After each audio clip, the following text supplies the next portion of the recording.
Oke, ya. Jadi di sini nanti kita definisikan ya proses bisnis di bagian produksi. Ya. Di pertemuan kelima itu ada ya rancangan proses bisnis. Jadi kita buat batas definisi prosesnya ya, definisi proses. Tadi kita mendefinisikan proses di bagian produksi. Contoh misalnya proses pemanggangan ya. Ini kita definisikan. Pemanggangan adalah sekumpulan aktivitas untuk memanaskan adonan dalam suhu berapa Celcius, berapa derajat Celcius dengan waktu atau lama sekian menit. Itu definisi proses. Nah, dari definisi proses kita sudah punya batasan proses ya. Batasan proses misalnya material. Nah, dari sisi material itu apa? Dari sisi material itu adalah adonan. Adonan definisinya itu apa? Adonan itu adalah bahan-bahan yang sudah di blending ya, dicampur ya, dengan ingredient ya, dengan komposisi tertentu. Nah, itu adonan. Kalau kita nanti ada proses bisnis adonan ini ya, dengan komposisi tertentu. Nah, itu batasan. Kemudian ada lagi batasan ya, di definisi juga kita mengemukakan batasan ya. Apa misalnya batasannya itu pembakaran dengan panas suhu ya, sekian derajat Celcius. Ada lagi batasan lagi waktu ya, lama waktu pemanggangan ya. Ada lagi batasan mungkin nanti setelah itu jadi apa gitu ya. Nah, di sini kita juga mendefinisikan atau mengidentifikasi siapa owner proses ya, siapa owner prosesnya. Kalau pengadonan ownernya siapa? Mungkin ownernya ya tukang tukang adonan atau chef itu ya, owner atau aktor. Nah, itu ya, setiap itu proses itu di bawah tanggung jawab siapa? Siapa yang melakukan? Itu owner dan aktor di situ. Bisa jadi owner dan aktor jadi satu gitu ya. Kemudian ada inputnya. Nah, inputnya itu apa? Pemanggangan itu dilakukan untuk adonan. Nah, berarti inputnya adonan gitu ya. Adonan itu terbuat dari apa? Itu input adonan gitu ya. Kemudian berapa jumlah berapa jumlah pembuatan adonan. Jadi berapa jumlah adonannya. Nah, ini jumlah adonannya tentu saja harus ada input dari sales, yaitu berupa pesanan. Berapa pesanan yang masuk. Nah, itulah yang nanti akan dibuat. Nah, itu input dari proses. Itu ya, input dari material itu tadi bahan bakunya. Input dari proses itu informasi tentang pesanan. Siapa penghasil input ini? Supplier inputnya itu adalah bagian sales. Ya. Kemudian prosesnya nanti kita tadi ya prosesnya definisinya itu pemanggangan dengan sekian derajat Celcius dan lama waktunya sekian. Itu prosesnya. Kemudian outputnya apa? Outputnya adalah kue yang sudah jadi. Ya. Nah, output ini nanti akan menjadi input delivery man. Ya. Jadi itu kita bisa secara clear, ya, secara jelas menggambarkan proses sedemikian rupa. Ya, menghasilkan ini outputnya berupa roti. Roti ini nanti menjadi input bagian penjualan atau bagian delivery service atau delivery man. Nah, kemudian proses yang kedua yaitu permintaan pengadaan. Sama dengan yang pertama tadi, kita mendefinisikan proses, kemudian menginventarisir siapa proses ownernya, siapa proses aktornya, input prosesnya apa, prosesnya bagaimana, output prosesnya apa. Gitu ya. Output proses ini akan dipakai oleh siapa customer kita di proses berikutnya. Gitu ya. Ini untuk yang proses yang kedua. Proses yang ketiga juga sama ya. Proses yang ketiga pengadaan ya, pengadaan. Pengadaan ini menerima input dari mana? Pengadaan itu menerima input dari proses dari unit permintaan pengadaan. Ya, jadi unit permintaan pengadaan itu nanti menerima input dari proses produksi. Ya, di sini nanti ada input berupa berapa jumlah persediaan bahan baku, misalnya ya. Kemudian kapan perkiraan habisnya bahan baku itu input yang akan digunakan oleh untuk proses pengadaan. ya. Kemudian bagian pengemasan lah. Metodenya sama yang dilakukan untuk bagian produksi seperti itu. Ya saya pikir ini bisa kita nanti bisa Anda cek lagi di pertemuan kelima ya. Bisa ngikutin alur yang seperti ini? Mudah-mudahan makin clear ya. Ada Insya Allah Pak. Oke. Belum ada pertanyaan? Oke ya, kita lanjut. Nah, sekarang kita akan lakukan evaluasinya ya. Evaluasi proses bisnis ini menggunakan metode CAEF ya, Quality Evaluation Framework ya. Dalam CAEF kita waktu itu sudah mendiskusikan ya, kita menginventarisir atau mengidentifikasi faktor-faktor yang mempengaruhi proses nantinya ya, atau yang mempengaruhi atau membentuk quality dari proses ya. Nah, di sini si peneliti ini menggunakan kode-kode quality ya. Misalnya Q1, Q2 dan seterusnya. Ini setiap kode ini mencerminkan atau menggambarkan faktor yang menentukan kualitas proses. Misalnya Q1 itu adalah jumlah personel yang terlibat dalam proses pengambilan dan penakaran bahan ya. Ini masuk ke kalau dari sisi dimensi kualitas ini masuk ke resource efficiency. Ini dimensi kualitasnya ini ya. Dimensi kualitas ini misalnya resource itu ini efisiensi ya. Kemudian keduanya ini adalah kapasitas mesin yang digunakan dalam proses pencampuran bahan. Ini masuk ke dimensi kualitas kapasitas mesin ya. Capacity itu masuk ke ini throughput ya. Berarti dimensi performance proses. Itu ya. Kemudian ketiga ini jumlah bahan yang digunakan. Ini masuk ke resource efficiency, waktu maksimal penanganan listrik mati itu time to recovery dan seterusnya. Si peneliti ini mengidentifikasi ada 29 faktor ya. 29 faktor yang membentuk quality proses ya, proses kualitas. Oke, nah dari 29 faktor ini kemudian dibuat standarnya ya. Standar atau hasil pengukuran ini ya. Kita mempunyai standar. Setelah ditentukan quality faktor pada tiap-tiap proses, tahap selanjutnya adalah membandingkan target dan kenyataan yang terjadi. Ya, jadi standarnya itu adalah target. Misalnya Q1. Q1 itu adalah faktor penggunaan sumber daya manusia. Ya, resource efficiency.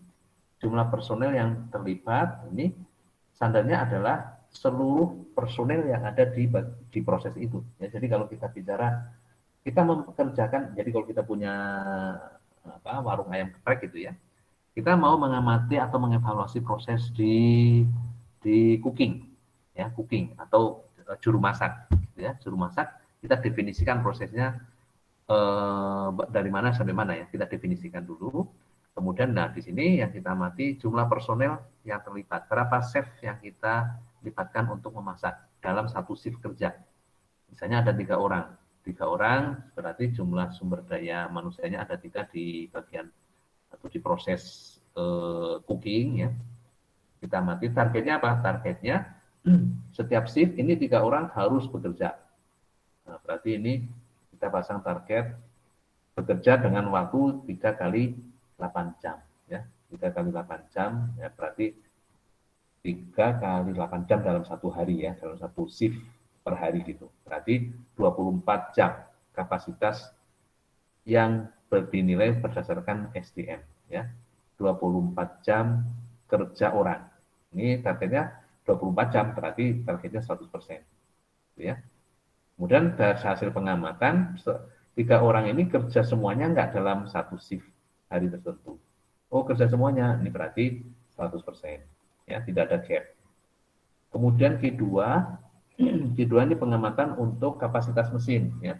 Kapasitas mesin misalnya dihitung dalam satu hari, kalau dalam satu shift, ya, jumlah jam kerja orang itu adalah 24 jam. Ya, 3 kali 8. Nah, mesin itu akan bekerja 24 jam. Ya, dalam satu hari itu nanti dikonversi gitu ya. Dalam 24 jam, kemudian jumlah bahan baku tersedia, itu bisa menghasilkan berapa? Nah, itu yang dimaksud dengan kapasitas mesin. Jadi dengan SDM yang penuh 24 jam bekerja dalam satu shift, kemudian bahan bakunya juga cukup, ya, maka mesin ini bisa menghasilkan berapa, gitu ya. Nah, patokan kita itu adalah targetnya itu adalah 90%, ya 90%. 90% dari kapasitas mesin. Jadi kalau misalnya gini, mesin ini kalau di fullkan ya 24 jam orang per shift ya, kemudian bahan baku cukup, itu bisa menghasilkan produk sebanyak 100 misalnya ya. Produk sebanyak 100. Tapi kita juga nggak ingin mesin ini bekerja full. Karena apa? Karena pertimbangan demand juga. Kalau bekerja full 100, demand-nya kurang dari itu, ya, penjualannya kurang dari itu, nanti kita akan membuang modal kerja. Terlalu banyak biaya penyimpanan, ya, karena banyak produk yang tidak terserap. Nah, oleh karena itu kita tetapkan hanya 90% dari kapasitas mesin. Ya, ini targetnya. Tapi dalam pengamatan kita itu hanya menghasilkan 650 unit atau 65%. Ya. Padahal targetnya 90%. Nah, ini ada gap. Gitu ya. Kemudian yang ketiga itu jumlah bahan yang digunakan ya. Jumlah bahan yang digunakan ini masuk dimensi resource efisiensi. Di sini kita menetapkan bahan yang digunakan itu 100%. Ternyata setelah kita observasi cuma 90% yang terserap dalam proses produksi. Dan seterusnya ya, dan seterusnya. Ini sampai Q28 ya. Sampai Q29. Jadi di sini proses metodologinya, kita menetapkan standar ya atau target, kemudian kita amati hasilnya ya. Nah, nanti kita cek ada gap atau enggak. Dari 29 faktor ini ternyata setelah diamati ada gap, yaitu ada 7 proses atau 7 faktor yang tidak memenuhi target. Ini ada gapnya. Yang pertama yaitu jumlah bahan yang diserap dalam proses. Yang targetnya 90%, ini hanya terserap 65%. Terus Q3 targetnya jumlah bahan yang digunakan. Targetnya Q3 itu targetnya 100%, ini hanya kepakai 91% dan seterusnya ya. Nah, jadi ternyata ada 7 faktor yang harus dibenahi ya. Ini kelihatan dari sini yang harus dibenahi. Kedua, misalnya kapasitas produksi yang diolah dalam proses pencampuran karena mesin tidak bisa secara maksimal melakukan pengadukan, jumlah produk yang diproses dihitung dengan berat ya, 1 kilogram lebih sedikit dari jumlah yang seharusnya bisa diolah. Kemudian ketiga, efisiensi dari sumber daya yang digunakan dalam pembuatan produk. Ini dihitung pada metrik jumlah bahan baku yang direncanakan dibanding jumlah realisasi bahan baku yang digunakan. Ya. Nah, ini hasilnya seperti ini. Ini jadi di sini kita tahu bahwa berdasarkan CAF ini ada 7 proses yang tidak sesuai standar atau kinerja prosesnya tidak bagus. 7 proses, tapi ini Q8, 9, 10 ini dijadikan satu proses. Berarti 8 proses ya. 1, 2, 3, 4, 5, 6, 7. 7 proses. Ya. Oh ya, 7 proses ini sudah jadi satu. 7 proses ini harus dibenahi. Ya. Nah, ini contoh penggunaan CAP. Langkah selanjutnya apa? Nah, kita akan nyari penyebab. Ya. Kalau tidak memenuhi target ini kan fenomena yang muncul ya, kejadian yang muncul, tidak memenuhi target. Nah, terus penyebabnya apa? Ya, naon ieu teh penyebabna gitu. Nah, itu langkah berikutnya. Ini langkah berikutnya, analisis akar permasalahan. Ya, analisis akar permasalahan. banyak metode yang bisa kita gunakan ya. Kalau Anda belajar manajemen quality, ada 7 tools. Ada beberapa yang bisa kita gunakan untuk mengkaji akar permasalahan dari suatu proses, dari suatu permasalahan, dari suatu penyebab tidak berkinerjanya suatu proses ya. Misalnya kita di sini menggunakan fishbone diagram, ya diagram tulang ikan. Kita juga bisa menggunakan diagram Pareto ya, diagram Pareto. Kita harus melakukan observasi untuk mengamati 7 yang tidak memenuhi kinerja ini, target kinerja. Nah, ini untuk setiap key yang bermasalah itu nanti diamati penyebabnya. Di sini menggunakan diagram tulang ikan. Ya, misalnya pada key 2 penyebab perusahaan masih cukup yang cukup terlihat ya yang bisa diidentifikasi langsung, kita langsung temukan akar permasalahannya, yaitu kapasitas mesin ya. Yang kedua kapasitas mesin, kemudian ketiga menggunakan diagram tulang ikan gitu ya. Kemudian Q8 Q9, Q10 ini penyebabnya adalah karena manusia, yaitu kurangnya tenaga kerja, karena metode, yaitu pesanan yang diterima seringkali melebihi kapasitas yang mampu diproduksi. Ya, jadi demand melebihi kapasitas. Ini di Q8, 9, 10. Ya. Nah, itu metode yang dilakukan. Jadi langkah terakhir itu adalah menemukan masalah, akar masalah. Gitu ya. Kalau akar masalah sudah ketemu, nanti ada langkah lagi bagaimana menyelesaikan. Gitu logikanya, paham alurnya? Jadi pertama kita membuat value chain mapping ya. Value chain mapping kita amati proses intinya, kemudian dari proses inti itu kita turunkan menjadi proses bisnis, identifikasi proses bisnis. Ya. Nah, dari identifikasi proses bisnis kita amati mana yang bermasalah. Di kasus ini yang bermasalah itu di bagian produksi, bagian pengemasan, bagian pengadaan, dan satu lagi bagian apa tadi? Ya, dari situ ya, kemudian kita amati proses bisnis yang bermasalah itu, kita turunkan dalam bentuk identifikasi faktor-faktor yang membentuk kualitas proses, ya, dengan menggunakan CAP. Nah, dari sana, kemudian kita buat gap-nya seperti apa. Gap itu membandingkan antara standar yang digunakan ya, standar dari setiap proses dengan kenyataan yang terjadi. Kenyataan yang terjadi itu bisa dilakukan secara observasi. Ya, itu nanti akan muncul. Dari sekian banyak key, ada berapa key yang tidak memenuhi standar. itu adalah masalah. Nah, dari key yang tidak memenuhi standar ini, kita lakukan investigasi atau kita cermati akar permasalahannya apa? Kenapa kok tidak memenuhi standar? Ya, kenapa kok tidak memenuhi standar? Nah, ini bisa dilakukan secara langsung ya, misalnya bisa diketahui secara langsung tidak memenuhi standarnya.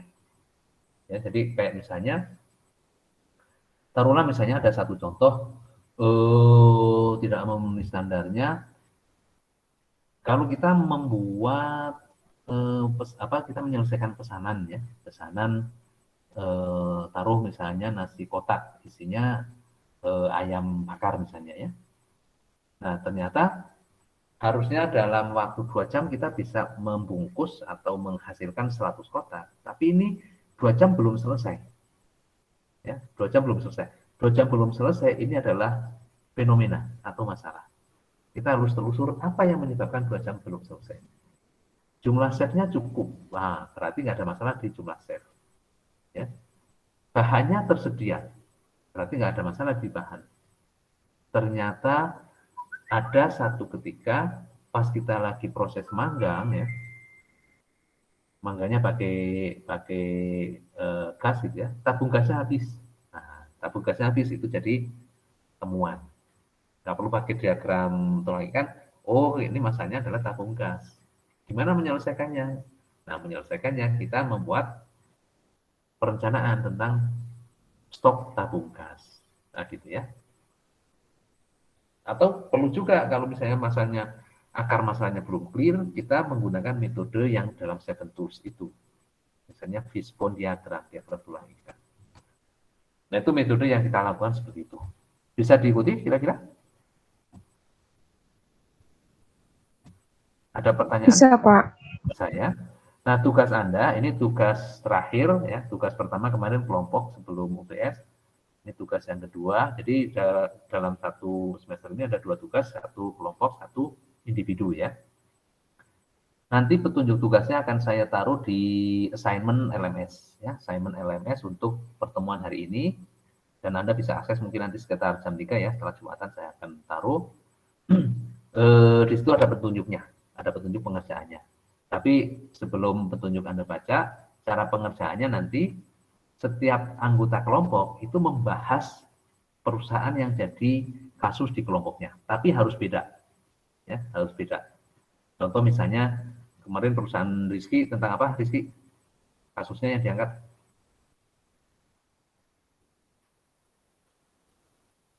Atau ada misalnya ya yang mengamati misalnya perusahaan taruhlah misalnya ada yang diangkat tuh kasus perusahaan kafe misalnya ya. Nah, kafe itu ada misalnya ada 5 anggota ya. Nanti harus beda yang diamati harus beda. Prosesnya harus beda. Mungkin ada yang di bagian